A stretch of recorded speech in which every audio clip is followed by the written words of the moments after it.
You are listening to the Critical Mass Radio Show, Orange County's business talk show, focused on exploring topics of interest to CEOs who are leading middle market companies.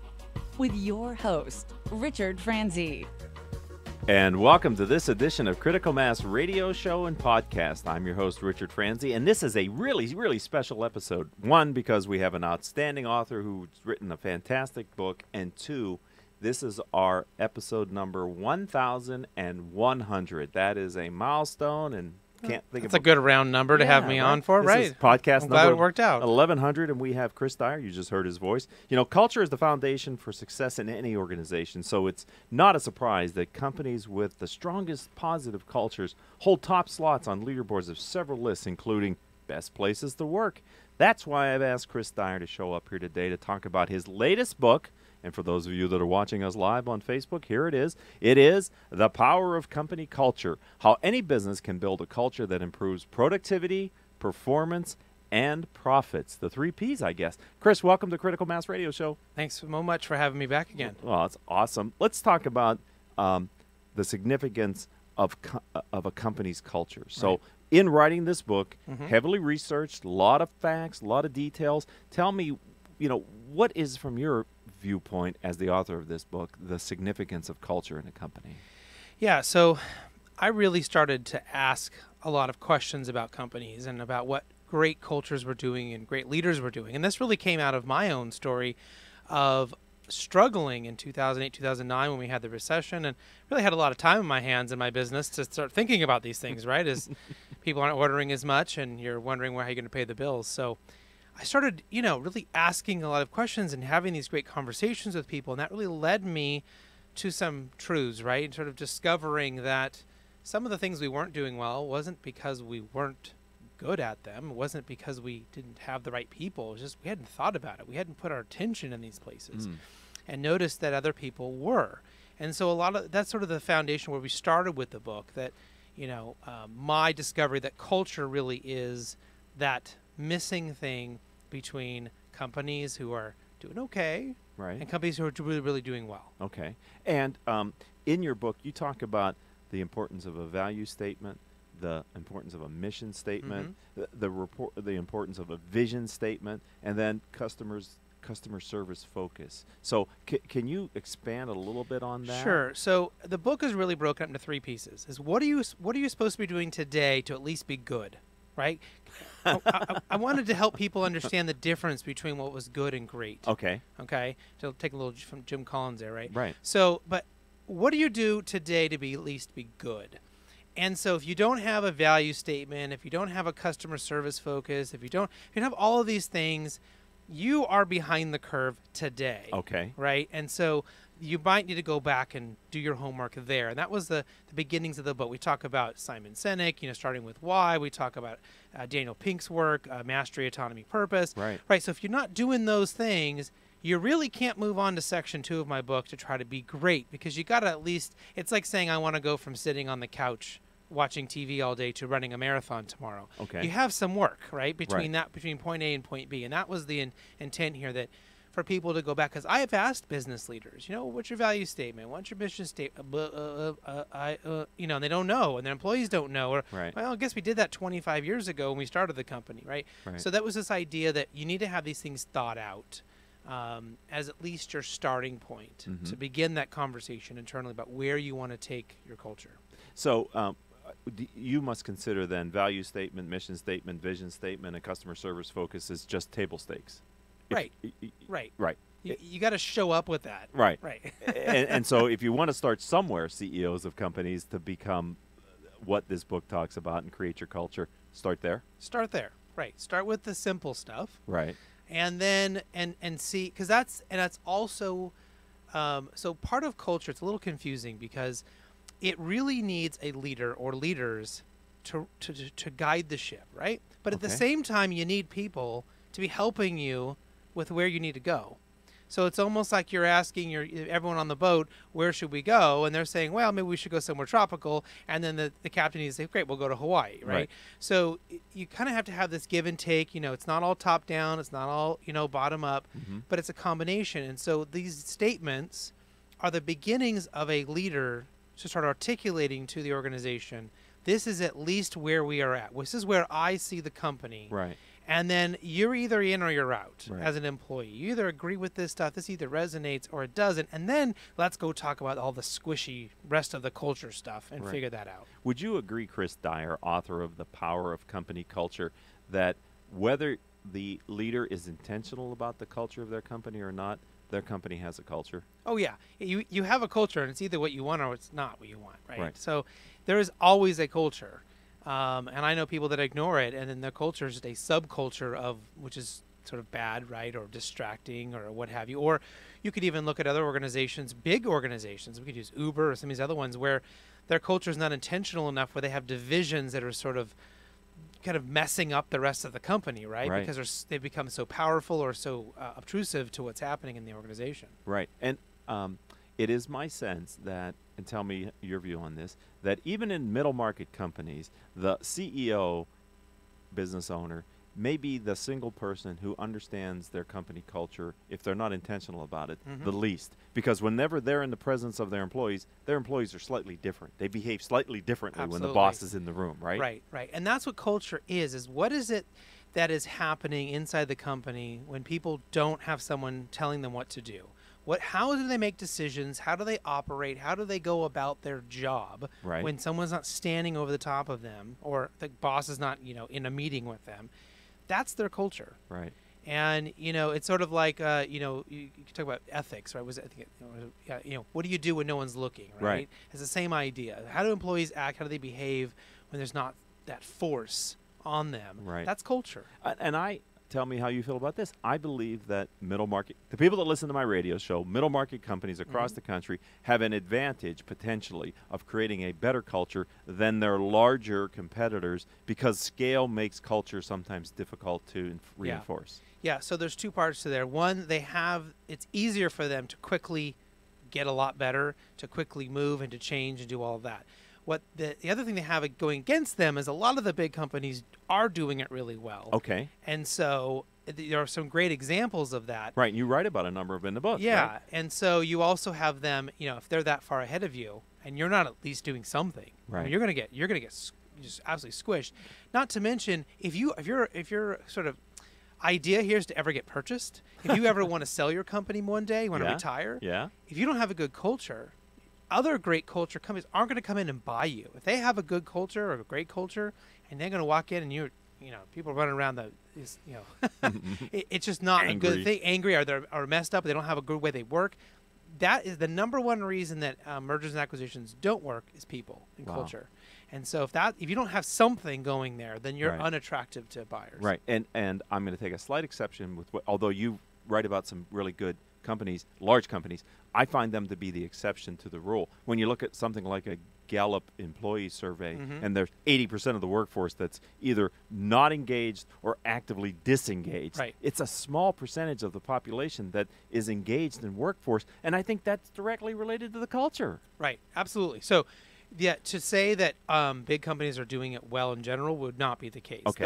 There are certainly gleaming examples of great culture from some big companies, but you're right. Most employees are not engaged, and that's for a lot of reasons. Right. And there's such an incredible amount of improvement we can do. Right. So we're starting off so bad right now.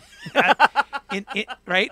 As a companies in general in the United States of America, we are pretty bad. Right. And so that's an awesome statement that we could do so much to get so much better. We're not trying to get from B+ to A-. Yeah. We're going from D- right now as a country, as a general organizations in general, to this. Can we get to a B? Right. And I want to continue this thought, but Paul's telling me it's time to take our short break here, because I believe an engaged workforce touches your customers. They notice it because of what you just said, because it doesn't happen that often. Right. And when they're treated well, they're almost like, I got to tell somebody about this because I'm not used to that behavior. Exactly. Okay. Exactly. Love to talk about it more. All right. And I want to talk about your 7 pillars of culture. We got lots to talk about. In 10 minutes. In 10 minutes. We can just keep this going for hours. It's Okay, fine. ladies and gentlemen. You don't want to go anywhere, because I'm talking to Chris Dyer. He's the author of The Power of Company Culture. We'll be right back after this word from me.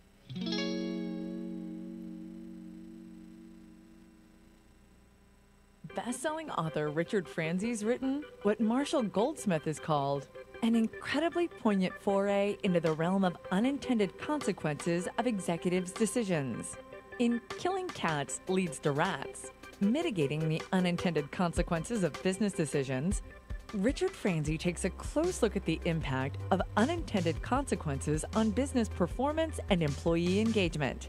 Through the retelling of the experiences of executives at Pepsi, Wells Fargo, Kodak, Volkswagen, and many others, Richard paints a compelling real-world account for how executives leading firms of all sizes must do a better job of anticipating and controlling the outcomes of their strategic business decisions. Killing Cats Leads to Rats is available through major bookstores in paperback, Kindle, and audiobook formats. To learn more, visit www.richardfranzi.com. And welcome back to this edition of Critical Mass Radio Show and Podcast. It's a special show for two reasons. One, we have an outstanding guest, Chris Dyer, author of The Power of Company Culture. And two, it is our 1100th podcast radio show interview. 1,100. Nice round number. You know, oh, well, there you go. That's the gong. So all of our shows are available on iHeartRadio, iTunes, Stitcher. You know the drill. So if you want to listen to them, hundreds of thousands of people have listened to our show over the time we've been doing the show. But I want to get back. I'm abbreviating this because we've got a lot to get in touch with. So let's talk about the 7 pillars of culture success.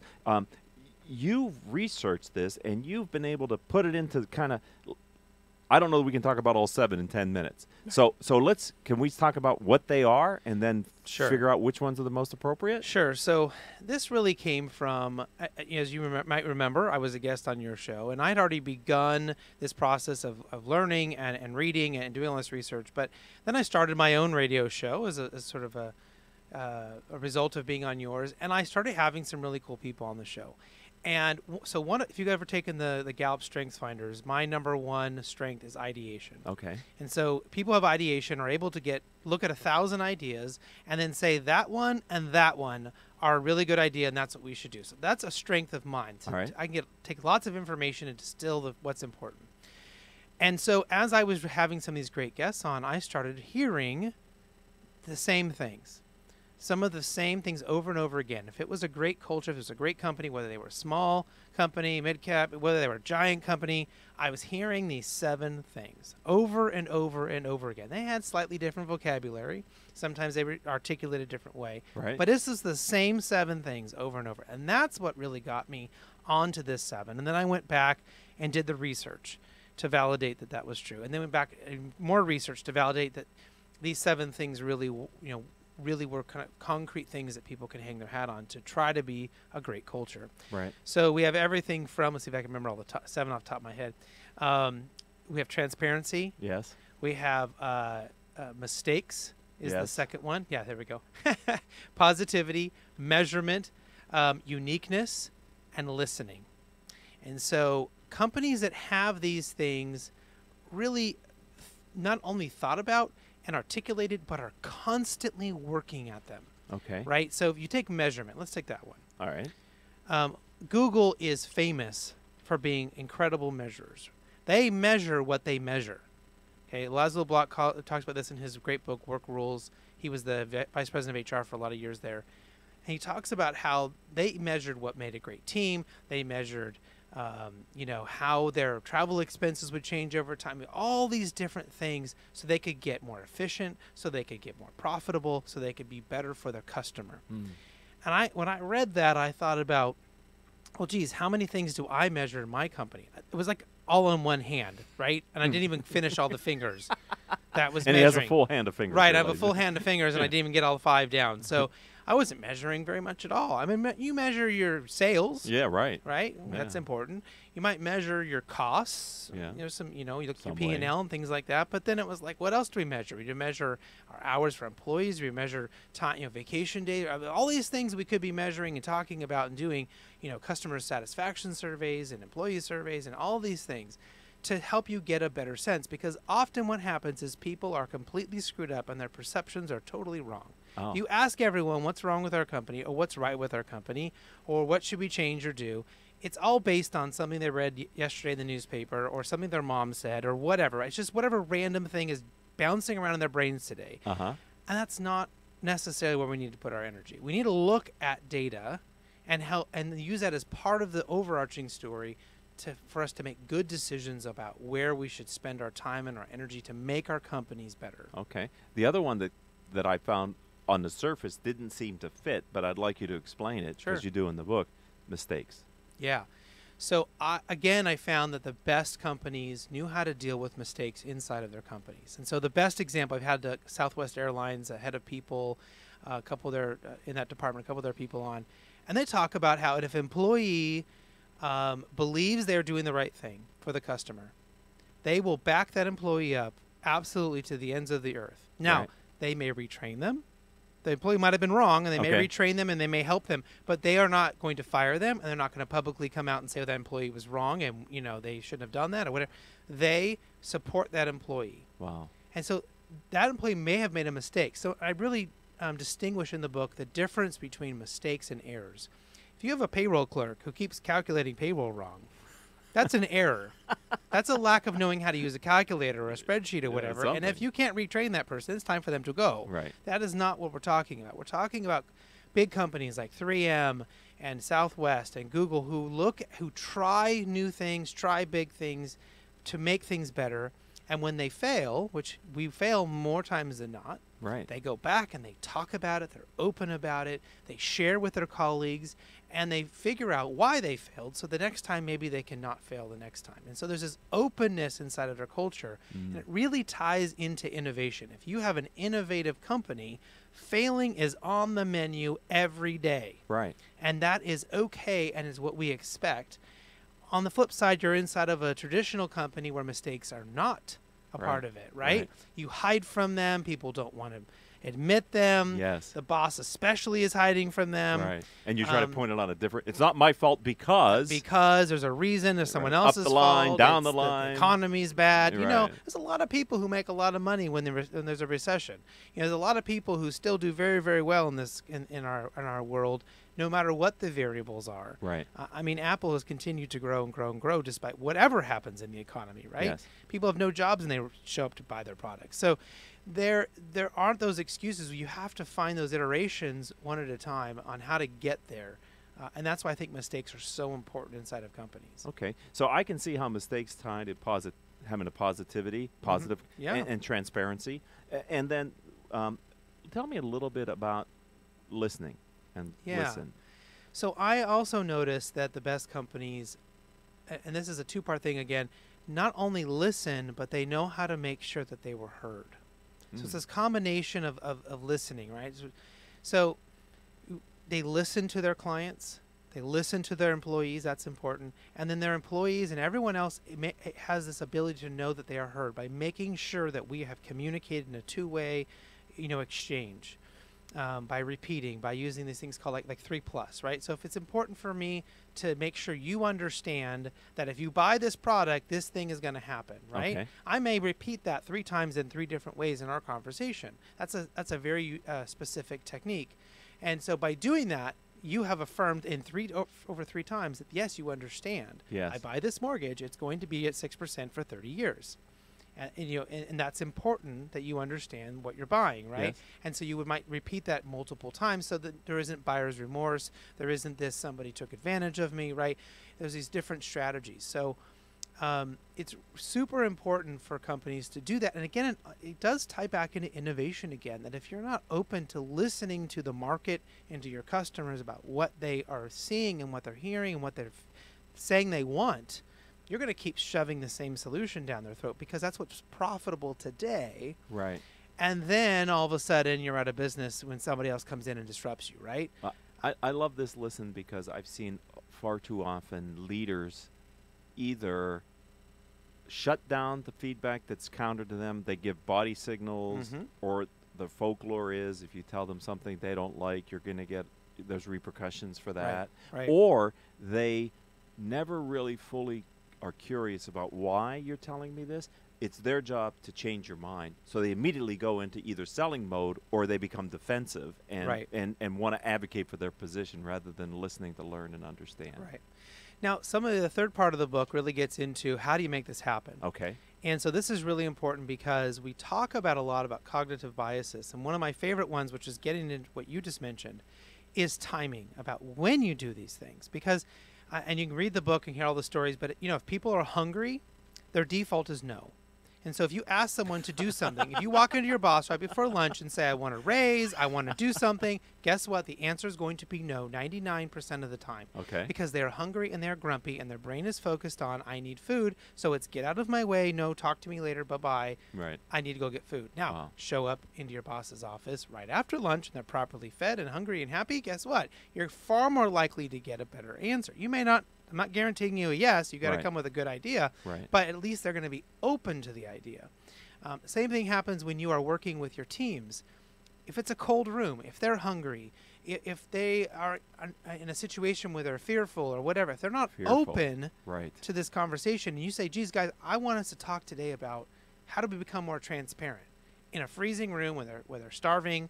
It's 11:30 and they haven't eaten yet. They're going to be like, I don't know what you're talking about. Can we just get through this meeting and I'm out of here, right? They're not engaged at all. And that is not because you're a bad leader. It's not because it's a bad idea. It's because they're just not physically ready. Their brains are turned off to anything that's happening. So it's super important that we're aware about how we approach, when we approach, and where we approach people if we want to get any sort of good alternatives. And really good salespeople, whether they know this consciously or subconsciously, they have figured this out, right? Why are there so many business deals done over a lunch or a dinner or whatever, or some sort of with alcohol or whatever? You read my mind, right? Whatever their thing social is, right? Social things that happen, and they've already gotten people to be opened up, right? And so you have to do the same things at work and finding the right ways to do this. And there's no coincidence why so many companies pay for food. They have food everywhere at their companies. Their employees are always fed. And I don't know if anybody knew this when they started this craze, or if it was just an accidental afterthought that we're feeding our people all the time. And they're open. Most innovative companies have food around all day long. You walk by Cornerstone Demand when I'm there, there's a granola bar every 5 feet where you walk. I mean, it is amazing. And they have a cafeteria there. It's all free for their people. Wow. Google's that way. I mean, a lot of these great places. So it's interesting. So who's this book for, The Power of Company Culture? Who'd you write it for? I wrote it for really two groups. And I think it's your average person, like I think who your market is, that business owner, that CEO that's in a company where they're at a pivot point where they're ready to get bigger, right? They're ready to explode. Right. And the flip side of that is that CHRO, that head of HR who's dealing with this stuff, who's maybe sick and tired all day long of reacting to problems instead of getting ahead of it by being proactive, by focusing on some of these better areas and maybe eliminating that line out their door of problems they have to fix today. Right. So I think those are the two biggest groups are really for. But any manager, any person who has to do work and deal with another person in their life, I think can find value in it. I know that's a little self-fulfilling prophecy there for anybody. It's valuable to me, but I really believe that anyone who reads that, because I'm pulling in lessons from the best of the best. And I'm providing you, as you mentioned, a lot of case studies and a lot of scientific evidence in a way that's digestible. Right. And then if you find it interesting, then at the end of the chapter is the study, and you can go read it like I did and get all of the nuggets. So if someone wants to buy the book? They should go to Amazon. They can find it there, The Power of Company Culture. They can go to my publisher, Kogan Page, and buy it there. Kogan Page. They're a big business book I want you to spell publisher. it. Yeah. Oh, who? I would say why. Well, yeah. Kogan is Kogan, and then Page, Page. They've been a good publisher for you. Been a great publisher. We've been a really big supportive group for them, and they do a lot for us, and they do a lot for the books, and it's been great to work with them. This is an awesome book. Well done. Thank Congratulations. I know you're on a book tour. I appreciate the fact that you've spent a little bit of time here on Critical Mass Radio Show talking to our audience about it. I'm just going to keep following you around and copying you, and I'll do this just fine. This is awesome. You're just I'm very happy for you. And seriously, ladies and gentlemen, culture leads to engagement, leads to a differentiated company, leads to more value. Absolutely. Right? The numbers speak for themselves. Yeah, you can't go wrong. I mean, no one yet has tried to make their culture better and come back and say, well, I shouldn't have done that. I don't know. No. Happy people at work? Yeah. Oh, no way. All right. So I'd like to thank Paul Roberts, engineer today, for all the shows we did. Also, our producers, without whom we wouldn't have a show, Joan Park, Crystal Nunley, and Haley Stern. I'd ask for you to connect with me on LinkedIn if we're not already connected. I'm Richard Franzi, Franzi. We'll start the conversation on LinkedIn. We'll see where it goes from there.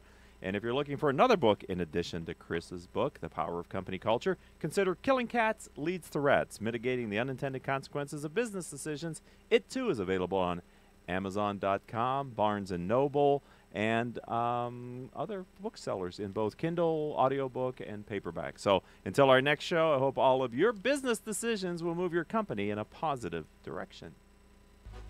You have been listening to Critical Mass Radio Show Business Talk Show, focused on exploring topics of interest to CEOs who are leading middle market companies. With your host, Richard Franzi.